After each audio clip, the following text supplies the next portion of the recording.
리들샷만 쓴다고 피부가 좋아지는 게 아니고요. 리들샷에 추가하면 이 효과가, 근데 이 같이 써야 되는 화장품 조건이 생각보다 까다롭거든요. 올바른 시술 순서가 어떻게 되냐면, 이 세안하고 나서 토너냐 리들샷이냐, 이 순서가.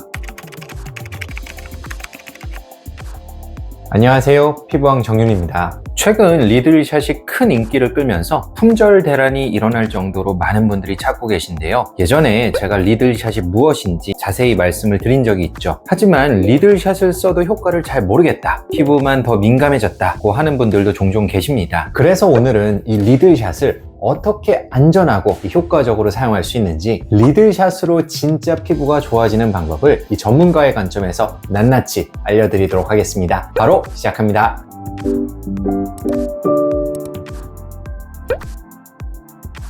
리들샷은 시카리들이라 부르는 눈에 보이지 않을 만큼 작은 미세침을 함유하고 있는 화장품인데요. 이 시카리들이 만든 각질층의 미세한 구멍을 통해 화장품의 유효 성분이 더 깊숙이 침투하고 미세한 상처가 복구되는 과정에서 피부 재생이 촉진되어 피부가 좋아진다고 알려져 있습니다. 실제로 제조사 실험 결과에서는 모공과 피부결이 상당히 개선된다고 발표하고 있고요. 정말 많은 분들이 리들샷을 사용하고 나서 즉각적인 피부 개선 효과를 얻었다고 말하기도 합니다. 게다가 다이소에서 아주 저렴한 가격에 판매하기 시작하면서 리들샷 신드롬이 생길 정도로 선풍적인 인기를 끌고 있는 것도 사실이고요. 하지만 이 리들샷을 쓰기만 하면 무조건 피부가 좋아진다고 생각하면 절대로 안 되는데요. 오히려 피부가 뒤집히거나 민감해졌다고 표현하는 분들도 많습니다. 올바르게 쓰지 못할 바에 아예 쓰지 않는 게 나을 정도로 상당히 사용이 까다로운 제품이 바로 리들샷이죠. 따라서 리들샷을 써보고 싶다면 반드시 올바른 사용법과 주의사항을 숙지하는 것이 중요합니다.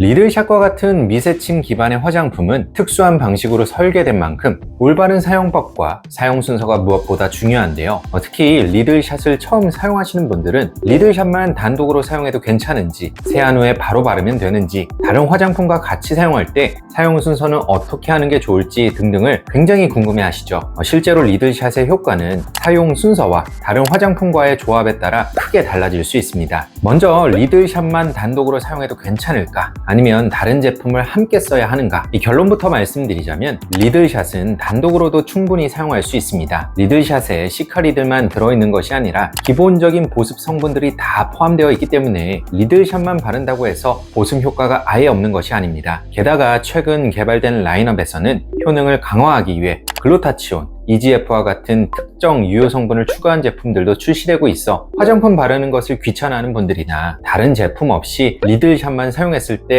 큰 불편감을 느끼지 못하는 분들은 리들샷을 단독으로 사용하더라도 큰 문제가 되지 않습니다. 하지만 저는 개인적으로 리들샷 단독보다는 다른 스킨케어 제품을 병행하여 효과를 더 높이는 것을 선호하는데요. 특히 피부가 건조하거나 민감하다면 보습, 진정, 재생 효과가 있는 제품을 함께 사용하는 것이 피부에 더 도움이 됩니다. 또한 탄력이나 잡티와 같이 특정 피부 문제에 대한 고민이 있다면 해당 문제를 집중적으로 케어할 수 있는 제품을 병행하는 것이 더 효과를 높이는 방법이겠죠. 이렇게 다른 스킨케어 제품을 병행할 때는 최적의 효과를 위해 리들샷 사용 순서를 지키는 것이 매우 중요한데요. 일반적으로 권장하는 순서는 세안, 토너, 리들샷, 세럼 에센스, 보습제 순입니다. 먼저 세안을 통해 피부 표면의 먼지와 피지를 제거하되 저자극 클렌저를 사용하여 피부 장벽을 과도하게 자극하지 않도록 주의합니다. 리들샷 자체가 피부 장벽을 일부 손상시킬 수 있는 만큼 세안 단계에서는 과도한 스크럽과 거친 세안은 피하고 가볍고 부드럽게 피부를 닦아주는 것이 좋겠죠. 세안 후에는 토너를 사용해 피부의 pH를 균형 있게 맞추고 잔여 노폐물을 제거하는데요. 다만 피부 상태에 따라 생략 가능한 부분으로 꼭 필수적인 단계는 아닙니다. 세안 후 혹은 토너 사용 후 다음 단계로 리들샷을 사용합니다. 피부가 충분히 건조된 상태에서 얼굴 전체에 고르게 펴바르는데요. 눈과 입 주변처럼 민감한 부위는 피하고 손바닥으로 가볍게 눌러 시카리들이 피부 안으로 침투될 수 있도록 흡수를 돕습니다. 이때 미세한 따가움이나 붉어짐이 나타날 수 있는데 대부분은 일반적인 반응이고요. 지나치게 심하거나 오래 지속이 되면 피부 상태를 점검하고 부작용 여부를 확인해야 합니다. 즉각적인 진정을 원하거나 특정 피부 고민을 해결하고 싶다면 그에 맞는 유효 성분을 함유한 세럼, 에센스를 이어서 골라서 사용하면 됩니다. 제가 개인적으로 추천하는 유효 성분에 대해서는 뒤에서 다시 언급하도록 할게요. 마지막으로 피부가 건조해지지 않도록 시카 리들로 생긴 구멍을 통해 피부 수분이 증발하는 것을 막기 위해 보습제를 바릅니다. 최근에는 보습제 자체에도 여러 유효 성분이 포함된 경우가 많기 때문에 세럼 에센스 단계와 통합하여 보습제만 사용해도 괜찮습니다.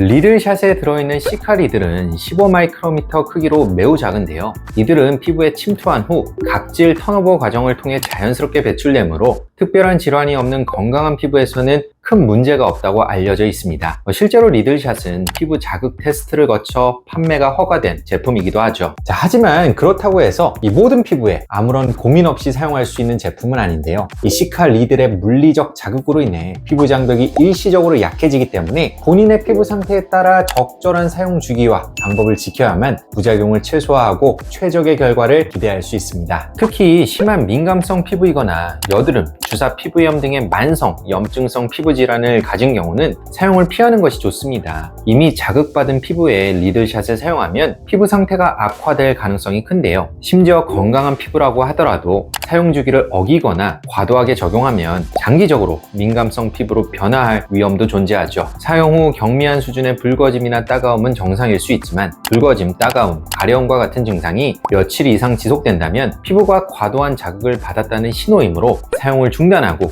전문가와 피부 상태를 상의하는 것이 좋습니다. 리들샷의 부작용을 줄이고 효과를 높이기 위해서는 사용 전후 관리도 철저하게 해야 하는데요. 시카리들이 피부 장벽을 자극하면 일시적으로 수분 손실이 증가하기 때문에 보습력이 좋은 제품으로 피부를 진정시키고 보호해야 합니다. 이때 리들샷과 함께 쓰는 화장품은 자극적 성분이 적고 알러지 유발 위험이 낮은 제품을 고르는 것이 중요하죠. 향료, 방부제와 같이 알러지 반응을 잘 일으킨다고 알려진 성분들은 피하고 사용 전에는 반드시 손을 깨끗하게 씻어 위생을 유지해야 합니다. 혹자는 시카리들이 피부 안에 깊게 박히거나 체내로 흡수되어 문제를 일으킬 수 있다는 우려를 표하기도 하는데요. 현재까지 리들샷의 시카리들이 체내에 장기간 남아 건강 문제를 유발했다는 사례는 보고된 바가 없고요. 저 역시도 직접적으로나 간접적으로나 전해 들은 바는 전혀 없습니다. 제조사에서도 시카리들이 각질층 이상 깊이로 침투하기 어렵기 때문에 세안 시에 씻겨나가거나 남아있는 것들은 각질과 함께 탈락한다고 공식적으로 언급하고 있죠. 대부분의 리들샷 부작용은 사용자의 피부 상태나 잘못된 사용 방법 때문에 발생한 것으로 개인적으로 시카리들의 체내 잔류 가능성에 대해서는 크게 걱정할 필요가 없다고 생각합니다. 리들샷은 유효 성분의 피부 침투를 효과적으로 높여주는 제품이지만 리들샷 자체의 자극감으로 인해 함께 사용할 성분의 선택 또한 매우 신중해야만 합니다. 자극이 강한 성분은 함께 사용하면 이 피부에 부담이 될 수 있지만 특정 성분은 리들샷과 병행했을 때 상호 시너지를 낼 수 있기 때문에 내 피부 상태와 목표에 맞추어 이 조합을 적절히 조율해야겠죠. 사실 리들샷과 함께 사용할 수만 있다면 너무나 좋은 성분이 있습니다. 바로 레티놀과 고농도 비타민 C인데요. 이들 성분은 미백, 탄력, 주름 개선에 아주 탁월한 효능을 갖고 있으며 리들샷으로 인해 피부 투과율이 높아지면 그 효과가 배가 될 수 있죠. 하지만 안타깝게도 웬만한 피부에서는 리들샷과의 병행을 추천하지 않는데요. 모두 자극감이 심하기 때문입니다. 만약 꼭 병행하고 싶다면 몇 가지 조건을 충족하는 것을 권장드립니다. 먼저 이 각 성분을 단독으로 사용할 때 자극이 없어야 합니다. 레티놀이나 비타민C를 평소에 썼을 때 전혀 자극이 없었다면 이 병행 시에도 안전할 가능성이 높겠죠. 처음 병행할 때는 사용 시점을 구분하도록 합니다. 예를 들어 리들샷은 저녁에, 비타민C는 아침에 사용하는 식으로 따로 적응 기간을 거친 뒤에 병행을 합니다. 동시에 사용하기 시작할 때는 평소 사용하던 리들샷보다 농도를 낮춰서 시작하도록 합니다. 예를 들어 리들샷 300에 적응된 상태라면 이 병행 초반에는 100으로 낮추어 발생할 수 있는 자극을 사전에 줄이고 시작하는 것이죠. 다만 모든 피부가 이러한 강력한 유효 성분을 병행할 수 있는 것은 아니기 때문에 더 자극이 적으면서도 피부 개선에 효과적인 성분을 잘 선택하는 것이 중요한데요. 누구나 무난하게 리들샷과 병행할 수 있는 성분은 없을까요? 리들샷 사용 후 민감해진 피부를 진정시키고 회복을 돕고 싶다면 센텔라 아시아티카와 판테놀을 추천하고 싶습니다. 센텔라 아시아티카는 피부 장벽 회복과 염증 완화에 도움을 주고요. 판테놀은 자극받은 피부를 진정시키고 보습력을 높이는 효과가 있어 리들샷 사용 후 민감해진 피부에 적합합니다. 건조한 피부, 민감한 피부에서는 피부의 수분을 유지하고 피부 장벽을 강화하기 위한 히알루론산과 세라마이드 성분을 추천합니다. 히알루론산은 수분을 머금어 피부를 촉촉하고 윤기나게 만들어주고요. 세라마이드는 피부 장벽의 가장 핵심적인 구성 성분으로 손상된 피부 장벽 기능을 강화하는 데 효과적입니다. 평소 얼룩덜룩하고 칙칙한 피부가 고민이라면 피부톤 개선과 노화 방지를 위해 나이아신 아마이드와 토코페롤 그리고 아데노신을 활용할 수 있습니다. 나이아신 아마이드는 색소 침착을 개선하고 피지 분비를 줄이며 피부 탄력 향상에 도움이 되고요. 토코페롤은 산화 스트레스를 줄이는 항산화 작용으로 피부를 보호하고 노화 진행을 늦추죠. 아데노신은 콜라겐 생성을 촉진해 탄력 개선에 기여합니다. 방금 말씀드린 성분들은 대체로 자극이 적고 다양한 피부 고민에 적용 가능하기 때문에 내가 원하는 효과와 목적에 따라 리들샷과 병행하면 좋은데요. 민감성 피부나 건성 피부라면 진정 보습 성분을 우선적으로 고려하고 지성 피부나 트러블성 피부라면 피지 조절이나 미백 성분에 주목하면 좋겠죠. 여러 가지 효과를 복합적으로 원한다면 피부에 무리가 되지 않는 범위 내에서 다양한 성분을 함께 선택해도 괜찮습니다. 자, 오늘은 이 대세 중의 대세 화장품 이 리들샷을 어떻게 안전하고 또 효과적으로 사용할 수 있는지, 또 리들샷과 함께 사용하면 좋은 화장품 성분들에 대해서 자세하게 알아보았는데요. 자, 리들샷을 잘 사용해서 예쁘고 아름다운 피부 가꿔 나가시길 바라겠습니다. 지금까지 피부왕 정윤이었습니다. 감사합니다.